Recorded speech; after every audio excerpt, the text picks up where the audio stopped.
What's going on, Dolphins? It is your boy Dillon, and I got some updates for you. One of which actually is not particularly football related, but it's sports related and also coronavirus related, and thus related to football. But before we get to that, I did just want to give you a Dolphins specific related update, and it's about the trade with for Adam Shaheen, the tight end. It was previously reported that it was a conditional 6th round pick. It actually turns out to be a conditional 7th round pick.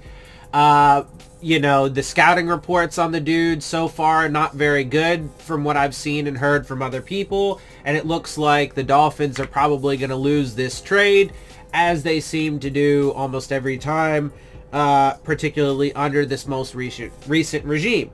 But it is essentially the pick that they got from the Atlanta Falcons for trading away Charles Harris. So, we'll see how that works out. Anyway, let's go ahead and get into the other news, though, because multiple sources are reporting. Let me just read you some of these headlines real quick, and then I'll jump into one and read you the article and give you the details. ESPN breaking news: 8 more players and 2 Marlins coaches test positive for COVID-19, and team's home opener tonight versus Orioles is canceled. Okay. From CBS, Yankees Phillies postponed after COVID-19 outbreak with Marlins, who just finished series in Philadelphia. Miami's home opener versus Orioles canceled as 8 players, 2 coaches test positive. 4 days of baseball, then chaos. Right? So I told you guys they're not gonna be able to make this work. And already I told you guys there were 12 rookies from 9 different teams that tested positive after just the first wave of tests. Okay, well, I mean, if you guys think that you're going to be able to control this, you're stupid and foolish, and you're not. But okay, keep going. Anyway, let's get into the details of this really fast, though. So from Yahoo Sports, 4 days into MLB season, there's chaos and a lot of hard questions for the return of sports. 4 days into the Major League Baseball season, and now, who knows? 14 members of the Miami Marlins organization, 12 players and 2 coaches have tested positive for the coronavirus. The team, which opened its season in Philadelphia over the weekend, has remained in Pennsylvania trying to make sense of it all. Monday's home opener against Baltimore will not happen as scheduled. If at all, the Phillies will not host the New York Yankees as scheduled on Monday. In other words, chaos. Already. Some of it was inevitable without a bubble, or perhaps even with it. Positive tests and flare-ups and postponements were going to occur. Anyone who didn't think they would was delusional. Did it have to occur this quickly, though? Yes, because it's not fucking anywhere near under control. There's no reason to open these sports back up. It's foolish, and it's only for the purpose of greed. And it can't be done. All of this is another warning sign for sports in general. MLB began and is now dealing with a crisis. The NBA is set to begin Thursday, albeit inside the strict confines of their compound in Orlando. We'll see how strict that is. They've already had coronavirus get into their bubble at least once. NFL camps open this week, and there have been reports of players not following those guidelines. So I don't know what the fuck they're talking about there. But okay. And I mean, this is just a reporter. When I say that, I don't know what the NBA is thinking. I don't know how they think that they're going to be able to make that work. NFL camps open this week. NHL players reported to their bubbles in Toronto and Edmonton over the weekend. Can any of it really work? Can baseball? The unanswered and possibly impossible to perfectly answer question is: how many positive tests is too many? 1 or 2, sure, play on. What about 14?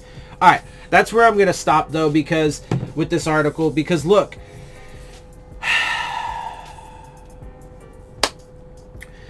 obviously, if, you get a bunch of players, that should not be the question. It should not, okay, having the question be how many positive tests is too many is actually not a terrible question. It's about the answer that you get that could make it terrible. I would say 1 positive test is too many and would warrant a shutdown. I think they should shut down anyway. You guys already know that.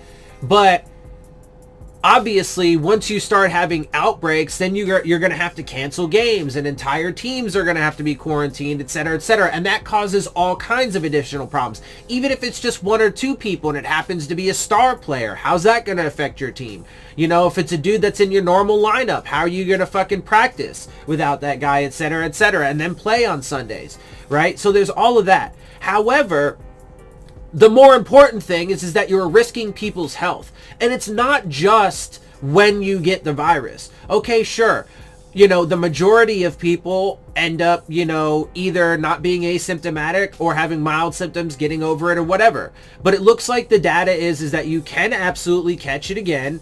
It looks like the stronger data suggests that you can catch it again. This thing evolves just like any other virus does, mutates and gets stronger as it permeates through the population. Which it's doing. We still don't have a vaccine or, you know, hardly any treatments for it. You know, and so look, dude,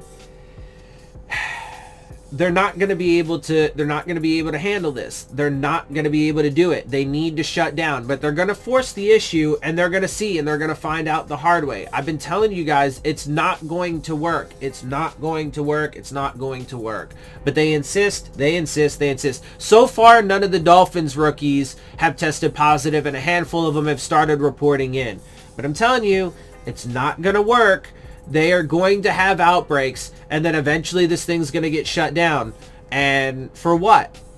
You know, why did they insist? Oh, but I was going to say, and it's not just while they have, you know, these people have the virus. This virus has proven that not only is it exceptionally deadly and super easy to spread, but as we learn more and more about it, we're finding out that there are a ton of devastating after effects and a ton of like things that linger, right? There are plenty of people out there that just can't seem to get rid of symptoms, right? And so on and so forth. There are brain issues, there are heart issues, there are lung issues. It ravages the body, right? So you might have players or coaches or whatever that might get sick, get quarantined, and then, you know, or maybe not even get sick, but have to quarantine, whatever, and then come back and seemingly be all right. But then maybe later on they fucking end up dying from some other mysterious, you know, health condition, but was likely and most likely caused by coronavirus and the damage that it had done while it was in the person's body to begin with. So it's not just like, even if they managed to get through an entire season without having massive outbreaks and you know, shutting the entire season down or teams down or having people die, which I find to be impossible because of the nature of the virus to begin with.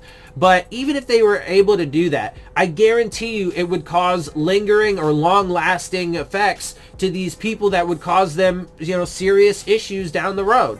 It's not worth taking the risk over, yet their profits are far more important than people. And so they do, and they're pushing for it. And as we've seen with this story with the MLB and these other sports that are trying it, it's not working out very well.